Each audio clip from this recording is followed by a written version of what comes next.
She booked a flight, not for vacation, but for vengeance. A New York nail tech, 2 months pregnant, boards a plane to Florida, armed with nothing but rage, jealousy, and a broken heart. By sunrise, a 23-year-old flight attendant lay dead in her own apartment. This is the story of Kayla Hodgson and Sakiyna Thompson, a love triangle that spiraled into a murder no one saw coming.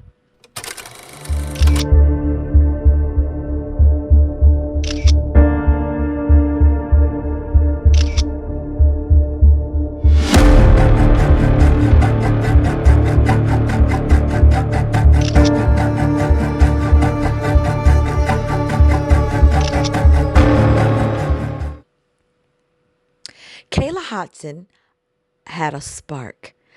She was young and stunning and balancing multiple hustles. A bottle girl by night, flight attendant by day, the kind of woman who looked like she was always headed somewhere better.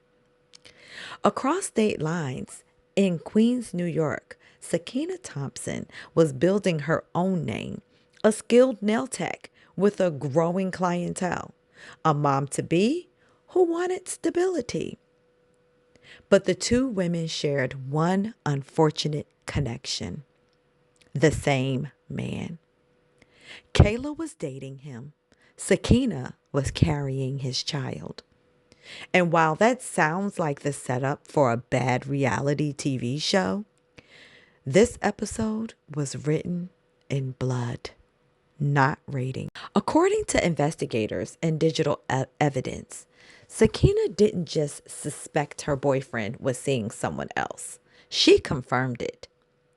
Through his phone, she allegedly pulled the location history, tracing him straight to Kayla's Tarmac, Florida apartment. She was furious. The final straw came when Kayla reportedly blocked her on social media, a modern-day insult that burns hotter than a cheating text message.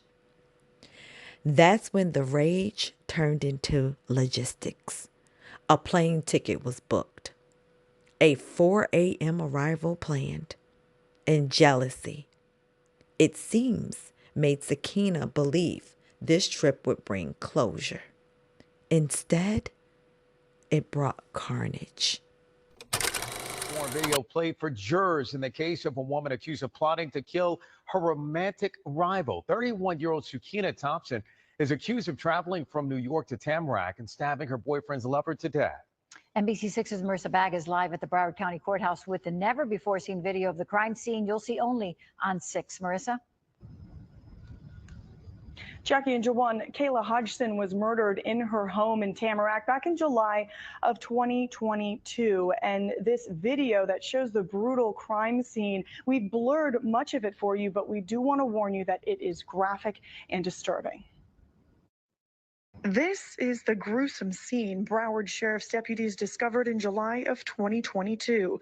23-year-old Kayla Hodgson stabbed dozens of times, lying in her own blood in her Tamarack apartment home. Revelto Robinson found her first that day and called 911. Did 911 instruct you to attempt life-saving measures? Yes. 31-year-old Sakiyna Thompson is accused of flying from New York to Tamarack that July, showing up at Kayla's home at 5 o'clock in the morning and stabbing her to death. Everything went according to plan, except being discovered. Prosecutors say Thompson was jealous. Kayla was dating Thompson's ex-boyfriend. After the murder, Thompson allegedly tried to clean up the scene, changed into Kayla's clothes, and flew back to New York. Imagine this. It's early morning. The world is still half asleep. Kayla opens her door to a woman she recognizes from the digital drama. According to reports, she lets her in, maybe thinking, okay, girl, let's go ahead and talk this out. But conversations that start with, we need to talk, rarely end well. Somewhere between explanations and accusations, the room filled with tension and then violence. The prosecution says Sakiyna grabbed a hookah glass, shattered it, and began to stab Kayla repeatedly over 20 times before slashing her neck from ear to ear. Kayla never stood a chance. In court, Sakiyna claimed self-defense. She said Kayla came at her first, that she was slashed in the stomach while 2 months pregnant and blacked out. When she, quote, came to, Kayla was motionless and the apartment was filled with blood. Instead of calling 911, she took a shower in Kayla's bathroom. To add insult to injury, she changed from her bloody clothes into Kayla's clothes. She tried to clean up the crime scene, and she casually left the apartment, disposing of evidence, and caught a flight back to New York. Because apparently, after you unalive someone, you still got to catch your flight on time. That post-crime calm that Sakiyna had is eerie. That's why prosecutors said that this wasn't panic. She didn't black out. This was premeditated. And she went there for a purpose. And that was to take out the competition. In 2025, October, the courtroom became a battleground. On one side, the prosecution argued jealousy, revenge, and a plane ticket booked for unaliving. On the other, the defense, a young pregnant woman claiming self-defense, fear, and that she possibly blacked out. Sakiyna did take the stand herself, telling jurors she was walking in blood and had no idea how it happened. Over 2 hours of testifying in her own defense, Sakiyna Thompson told jurors she was jealous of the relationship her boyfriend had with the victim, Kayla Hodgson. A little, I guess you could say, jealous and insecure. Thompson admitted to flying from New York to Tamarack in July of 2022, in part to confront Hodgson about the relationship, hoping to convince the other woman to stop. This video shows Thompson showing up unexpectedly at Hodgson's Tamarack apartment at 4 o'clock in the morning. When Hodgson let her in, Thompson says a conversation about their love triangle quickly turned sour. Thompson says Hodgson hit her over the head with a hookah. She just starts grabbing my hair and punching me, and I'm on the floor. I'm kicking. I'm trying to get up to fight back at this point because now it's a fight. Thompson was 2 months pregnant at the time. She told the jury she had no choice but to grab something sharp and defend herself. Thompson testified that when she thought Hodgson was dead, she tried to clean up parts of the crime scene with Lysol wipes and paper towels. State prosecutors questioned Sakiyna Thompson about why she stabbed Kayla Hodgson to death inside of Hodgson's Tamarack home 3 years ago. Thompson told jurors she went to Hodgson's apartment uninvited to talk woman to woman about dating the same man. Thompson claims Hodgson attacked her. Punching me. Punching you where? My face. Where on your face? Point to it for us. I don't remember, but everywhere on my face. You don't remember where she was punching you in your face? In my face. I mean, this is why you killed her, right? No. Right?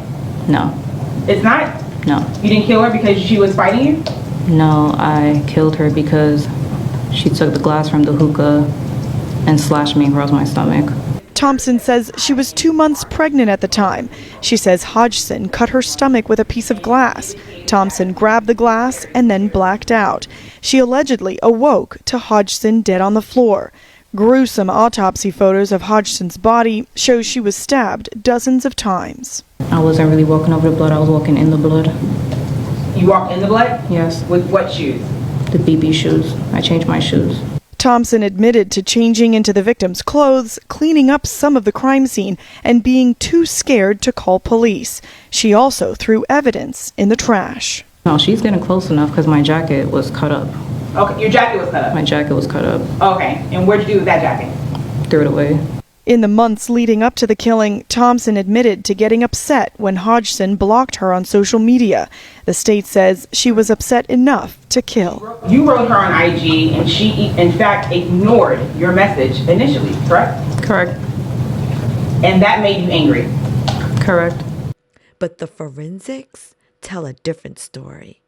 A deliberate attack, a crime scene cleanup, and a flight booked before dawn. After days of testimony, on October 14th, 2025, the jury spoke. Guilty of first-degree red rum. No pleas, no second chances, just a life sentence. She will get sentenced on December 19th, 2025 in the Broward County courtroom. I'm interested to see what the jury will give her. Guys, jealousy used to be a feeling. Now it's a search bar. This case isn't just about a love triangle. It's about digital obsession. How phones, locations, and screens blur into evidence. How a scroll through someone's followers can ignite a person to buy a plane ticket. We talk a lot on this channel about physical violence, but what about the emotional violence that leads to physical violence? The snooping, the tracking, the blocking that some people take as betrayal. Sakiyna's story is a tragic lesson. When you don't let go mentally, you risk losing everything physically. Let's talk about Kayla, you guys. Kayla's friends describe her as a vibrant, funny, sweet lady that was always on the go. Someone who made life look like a travel vlog. She didn't deserve to be the final destination of someone else's insecurities. Her death left a void in her family and a warning for anyone who lets jealousy fester into rage. Rest in peace, Kayla, and my deepest condolences to Kayla's family, friends, and loved ones. Versus Sakiyna Thompson. A burden lifted. We, the jury, find as follows as the defendant in this case. The defendant is guilty of murder in the first degree. Guilty is what this family has waited to hear for more than 3 years. We finally have some justice for Kayla. A jury found Sakiyna Thompson guilty of killing 23-year-old Kayla Hodgson in 2022. Prosecutors argued Thompson surprised Hodgson at her Tamarack apartment, confronted her about the two of them dating the same man, and then stabbed her to death. December 22nd. Hodgson's family cried tears of joy in the courtroom Tuesday. They hugged each other tight because a guilty verdict is what they prayed for. We're so thankful in this moment that the jury was able to see the story for what it is, that Kayla did not deserve to die the way that she did. Defense attorneys insist Thompson didn't start the fight. They say Hodgson hit Thompson first and cut her stomach with a piece of glass. When Thompson took the stand earlier in the week, she admitted she killed Hodgson because her life was in danger and she was pregnant. She thought, oh God, she's coming for me and my baby. That's when she grabs the glass and then she blacks out. After the murder, Thompson admitted she changed into the victim's clothes, cleaned up some of the scene, and that she was too scared to call police. She also threw evidence in the trash. A life taken too soon. Years later, the family says they got justice. And the moment I heard guilty, it was what we all needed for closure in this moment to move forward, to start our healing process. It's been a long 3.5 years. So what do you guys think about this violent, deadly love triangle? Do you think it was self-defense? Or do you think that she premeditated coming down there and it was revenge? In the comment section below, like always, you're the 13th juror. I'd love to hear what you think about this. This story sadly reminds me of the Romika Meeks and Holly, I can't even remember Holly Johnson. Holly Quadesia Johnson and Carlos Way case. It was another fatal love triangle that appears like it was self-defense, but after looking at all of the evidence that's coming out, could have been premeditated as well. These fatal love triangles are leaving our beautiful Black women unalived. Beautiful women, period. Black, white, Hispanic, it doesn't matter. When a woman thinks more of a man than she thinks of herself, that's the first fatal flaw. Let me know what you think down in the comment section. Don't forget to subscribe. Don't forget to like this video and share it. And I'll see you guys in the next one.